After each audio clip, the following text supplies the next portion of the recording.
Welcome back, ladies and gentlemen. Today we are back again with another book that we managed to finish last week.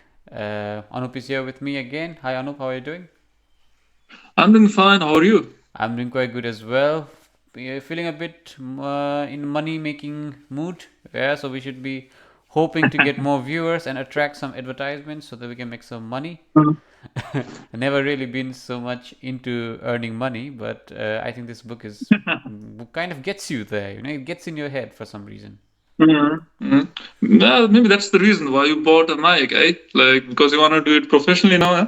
No, no, it's not so. It's just a small pet peeve of myself. That's why it's not even that special. Please, I feel kind of embarrassed to speak about it. Oh, come on. uh, but yeah, we are back again with another. This last week we read the book, The Richest Man in Babylon, right? I forgot the writer Yep. of the book, but it's quite an old book, and the premise is even older. It talks about the prehistoric time in Babylon.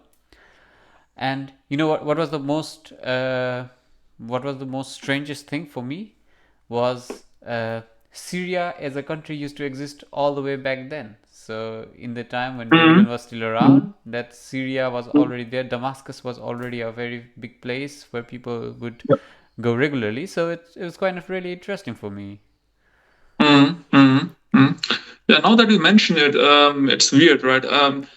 I mean, 13 years ago, I watched this show called Spartacus, Yeah, right? And there was a gladiator, like who was a Syrian, and they would always refer to him as a Syrian, right? yeah, yeah. So it used to take place during the Roman time, and now that you noticed it, yeah, it's actually quite interesting that it existed way back, right? Yeah, I mean, Damascus is arguably the oldest city in the world. So it's Mm, Euphrates is basically the start of civilization as we know it.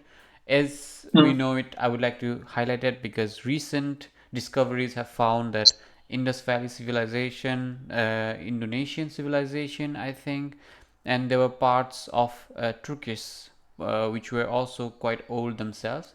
So I mm, actually believe in this theory of uh, I would say isolated development of civilization, but I think the mm, general consensus within the scientific community is based on reliable data is that there was a civilization that grew in the Euphrates around the Euphrates River and it moved outside. But yeah, we don't. mm. I'm not so well informed about at least prehistoric era, but this was quite an interesting for me. And if not for the all the violence going on in the region, Damascus is definitely one of the places I have always wanted to be there.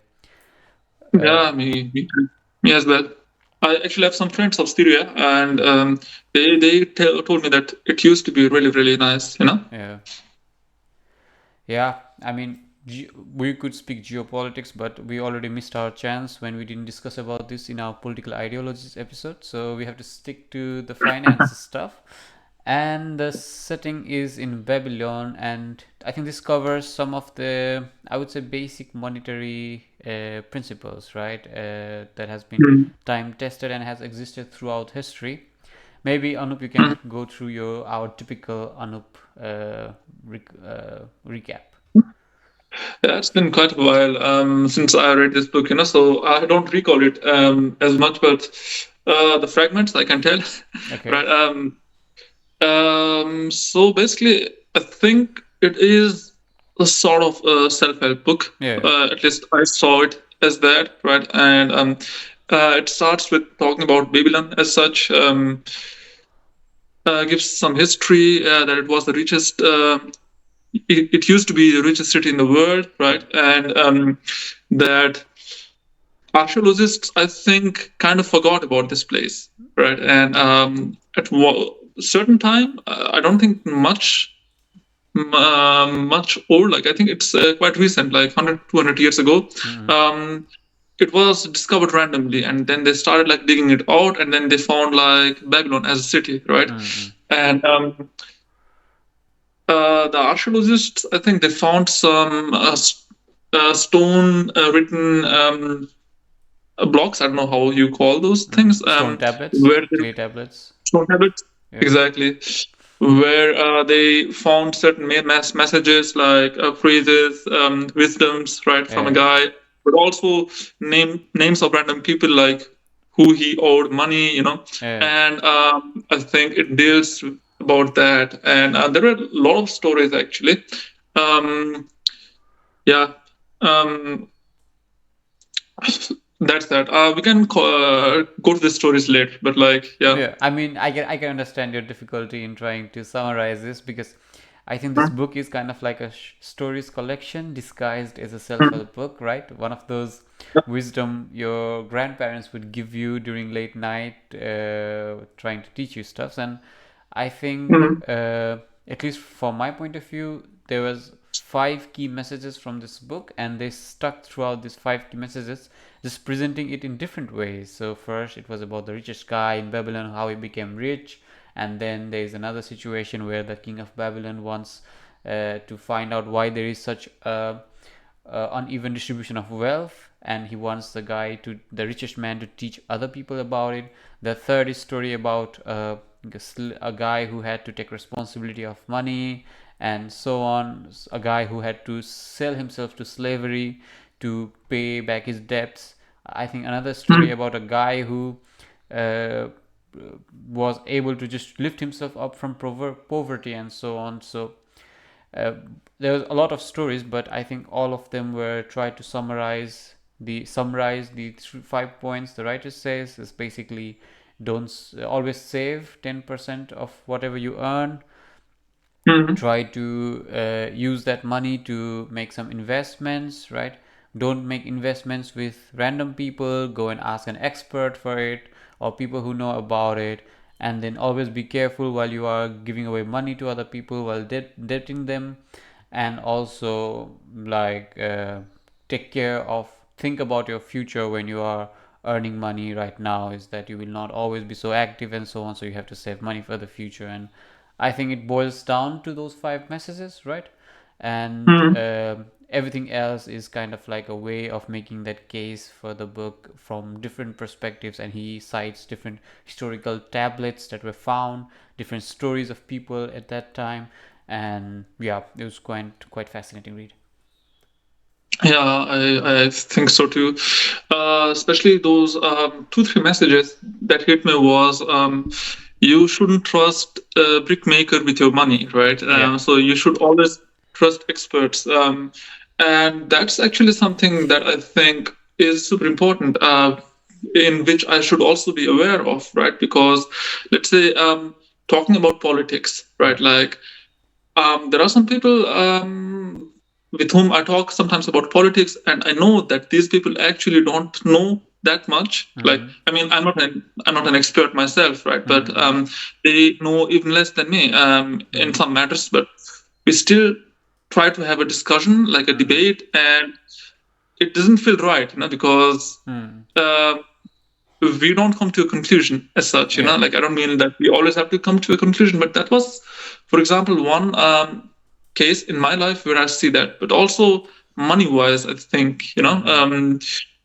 we I think we have like this notion of being mistrustful, like even with the experts, right? Like, let's say Uh-huh. I have some pot of money, and Mm-hmm. then there is a stockbroker, and then I think it would be wise to go to the stockbroker and then like ask about what I can do with my money, right? Mm-hmm. But more often we would kind of think like, okay, let's ask my sibling or my brother-in-law or my uncle or whoever, because yeah, he knows more than this stockbroker there. But obviously the stockbroker knows more about the financing, right, Yeah. like, Yeah. than our relatives, right? So that was actually quite nice, I found.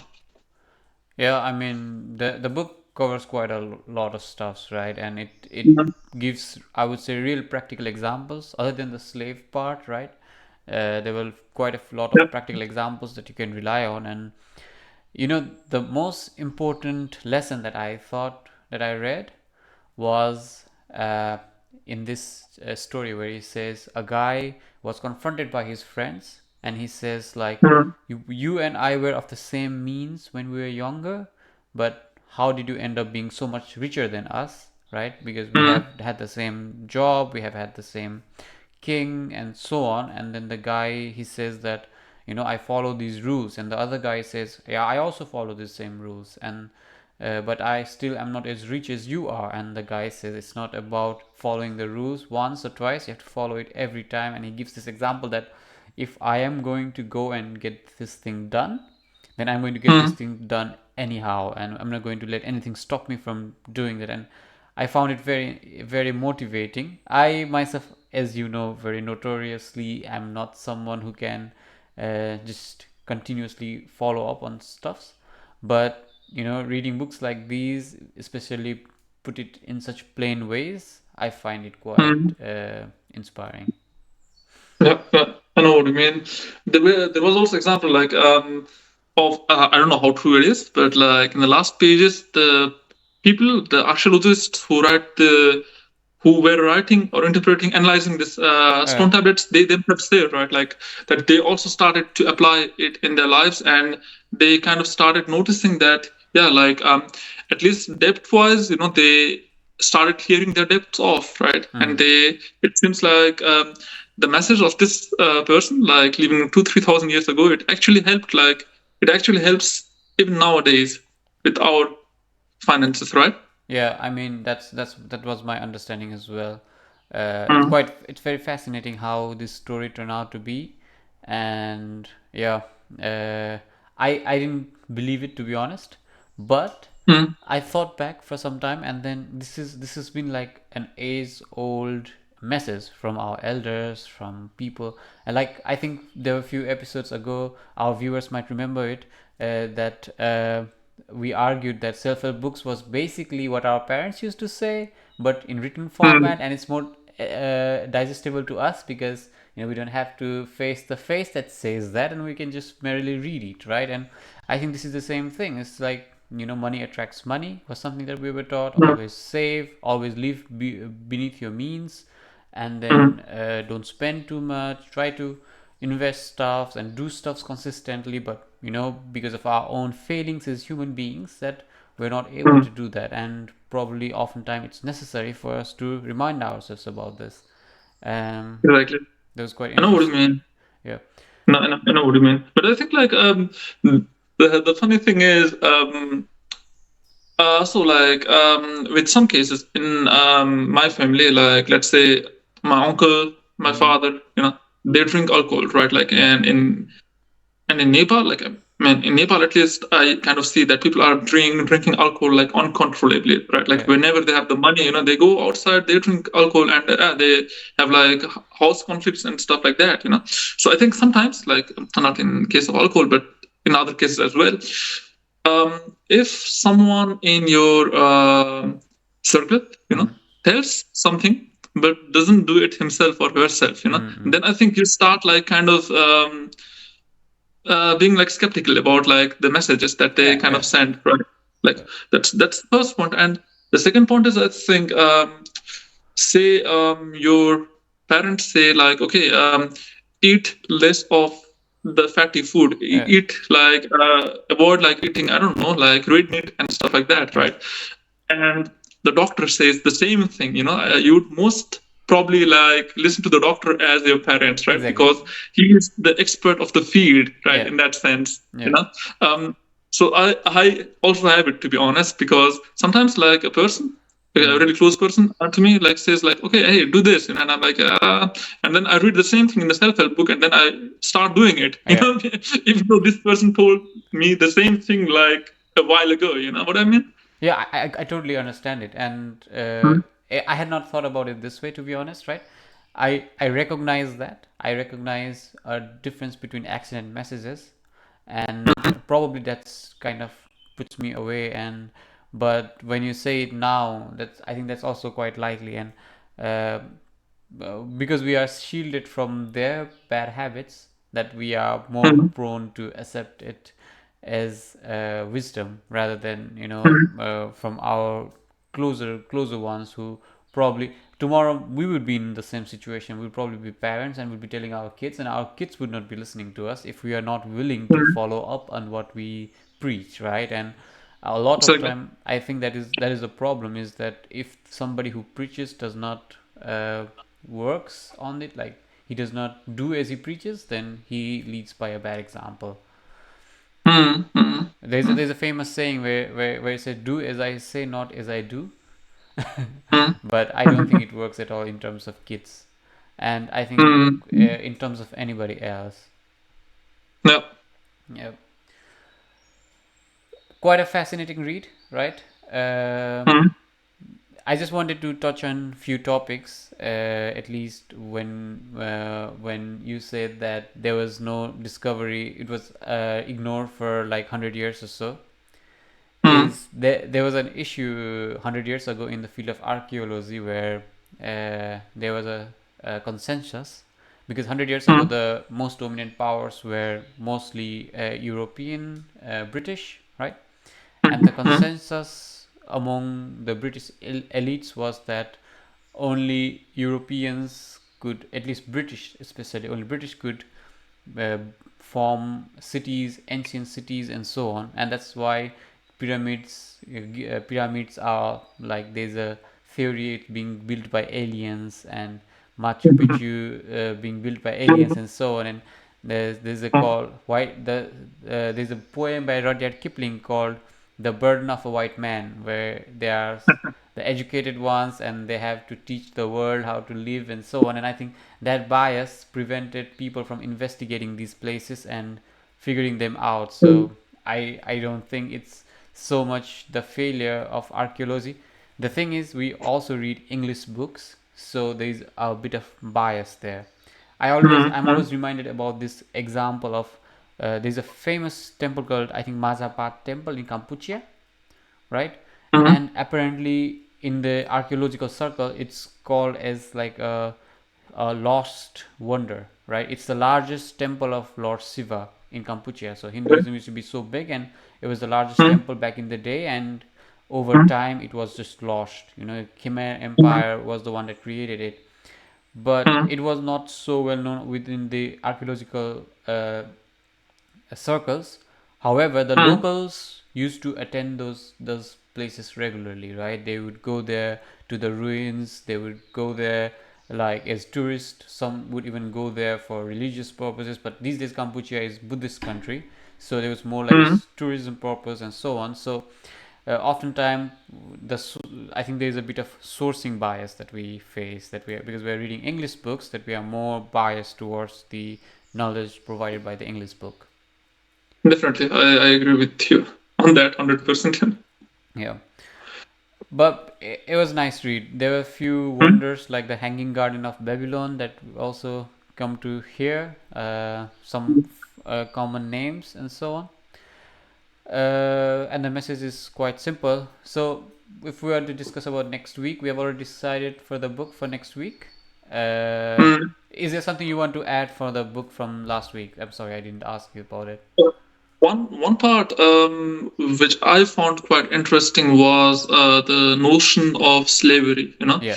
So I think I've changed in this regard, because even though this book had lot of content about slavery, I still kind of read it like neutrally, Mm-hmm. because I thought like, okay, this were like times like 2000 or 3000 years ago, right? Mm-hmm. But back in the days, I mean, like 7 8 years ago, I gave you the example last week, right? Like, there is this one book, like it is in German called Lehrbuch der anorganischen Chemie, right? So Mm-hmm. basically, a book about anorganic chemistry. Mm-hmm. Um, and it explains the concept from these particles, which is even smaller than protons and electrons, like Mm-hmm. quarks, basically, Mm-hmm. right? Mm-hmm. And there was one particle which bond is so strong, Mm-hmm. and then like they made this analogy, okay, like in that book, like in a chemistry book, you must imagine, Mm-hmm. of three slaves chained on their neck, Mm-hmm. and they are trying to run from each other, Mm-hmm. so like they're kind of saying like, yeah, the bond of these three particles are so strong, you Mm-hmm. can imagine it like that, right? Mm-hmm. And that was like for me really bizarre, because I was thinking, what the fuck, right? Like they could have been so many different analogies, like why did this guy They pick could up have that, used like a dog or any other animal, right? exactly. Yeah. Exactly.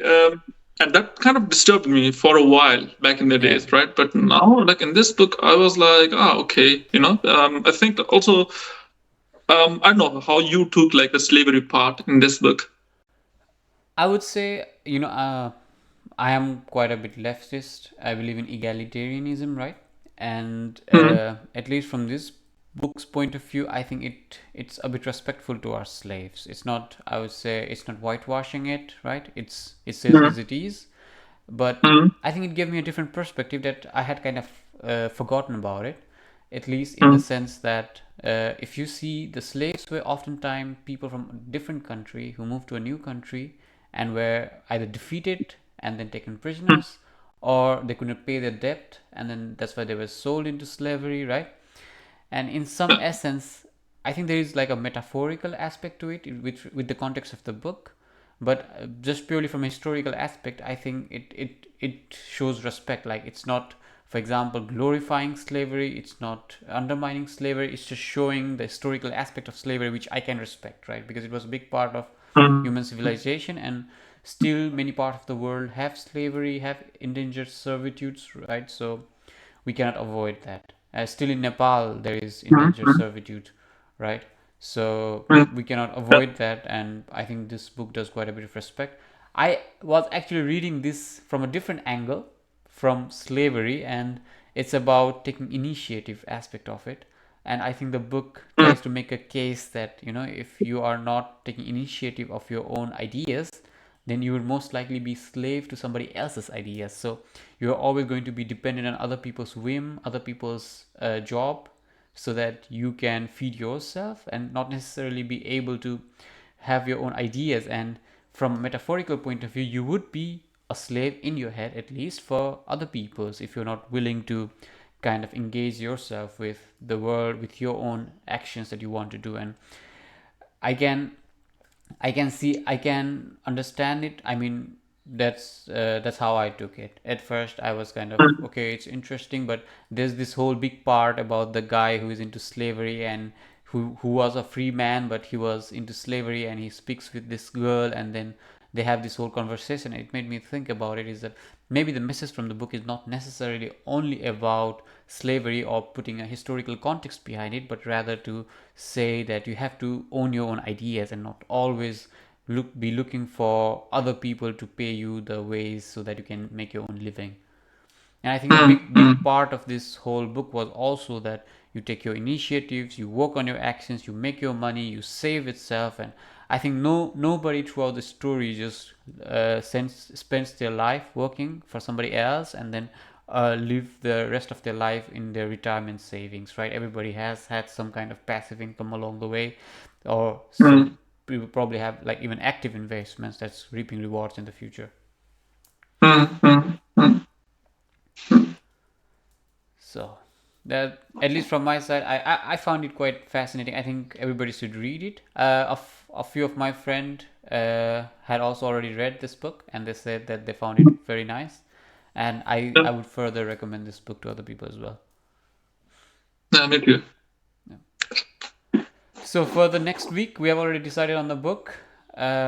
It's called A Letters to a Young Poet by Rainier. I forgot his name, Mari Rainier, if I'm Yeah. not wrong. Mm, Yeah, he's a German writer. Actually, turns out he's a very famous German writer. And Maria Rilke, sorry. Yeah, he's a famous German writer, and most of his books are in German. And turns out these are actual correspondence between two writers. So this guy is a famous writer, and the guy who published this book is something like he's corresponding with Maria Rilke about life and poetry and so on. And Rilke is kind of just exasperated by these letters he's receiving, but he still replies to them. And apparently, this is how the whole setting of the book is.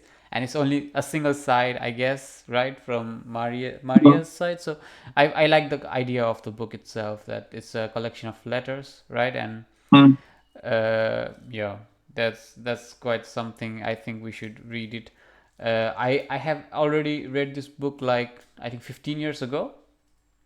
And mm, there is a quote from this book I have pasted in my wall. It's called "The Dragons in Our Lives Are Princesses Who Are Only Waiting to See Us Act Just Once with Mm, Beauty and Courage." But I have forgotten about most of the other book, and the only thing I remember is all those years ago when I read this book. At the end of the book, I felt like, wow. It was just one thing that I could say is wow. So I just want to mm, relive this mm, feeling, kind of get back to it. So yeah, I thought maybe it makes sense that we can read this book once again. yeah. Thank So you for recommending. thank you very much, and we come back again next week. And have a Mm. nice time. Keep reading.